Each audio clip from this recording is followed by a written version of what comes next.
जयंतराव हे अत्यंत सुसंस्कृत संस्कारी नेते आहेत असं त्यांचं मत आहे आणि तुम्ही दाखवता वारंवार.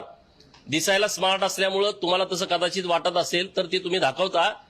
तर ते जर खरेच सुसंस्कृत आणि संस्कारी असतील तर अत्यंत प्रतिकूल परिस्थितीमध्ये सातत्यानं दुष्काळ पडणाऱ्या तालुक्यातल्या लोकांनी गळ्यातलं कानातलं किडूक मिडूक विकून शरडं करडं मेंढरं गुरं मसरं विकून किंवा शेतातलं जे धान्य उत्पादन होत आहे बाजरी असेल मका असेल गहू असेल काही असेल असं विकून सभासदाची फी भरलेली आहे. ज्यांच्याकडे हे नाही त्यांनी सोसायटीचं कर्ज काढून सावकारांचं कर्ज काढून सभासदाची फी भरलेली आहे. आणि जर तुम्ही सुसंस्कृत असाल तर हजारो कोटी रुपयाचा, कारण 250 एकर जमीन आहे, कारखान्याची इमारत आहे, कारखान्याच्या मशिनरी आहेत, गोडाऊन आहेत आणि स्टाफला राहणाऱ्या सगळ्या क्वार्टर्स आहेत, तर एवढी मोठी प्रॉपर्टी 40 कोटीमध्ये घशात घातलेली आहे.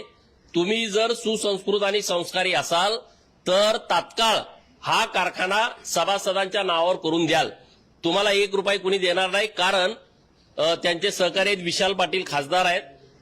त्यांनी वसंतदादा शेतकरी सहकारी साखर कारखाना दत्त अॅग्रो इंडियाला भाड्यानं दिलाय. तर त्यांनी भाडं किती मिळतं सांगावं एका पोत्यामागं किंवा टनेज मागं, आणि मग त्याचा हिशोब करावा एवढ्या वर्षाचं भाडं किती होतंय आणि उरलेले पैसे आणि कारखाना जयंत पाटलांनी आमच्या तालुक्यातल्या सभासदांच्या नावावर करून द्यावा. काल रात्री जो प्रकार घडला तुम्ही म्हणता ज्यांनी हे केलं असेल की त्यांच्या सोबत आहे, पण रोख तुमच्याकडेच असू द्या. त्यांचा कोणाचा रोग कोणाकडे असेल त्याचा मला फरक पडत नाही. आम्ही हे आंदोलन जे लोकांनी सुरू केलंय त्या आंदोलनाच्या मी सोबत आहे आणि त्याचा शेवट लागेपर्यंत आम्ही शेतकऱ्यांच्या सोबत राहणार. ज्या पद्धतीने खरं तर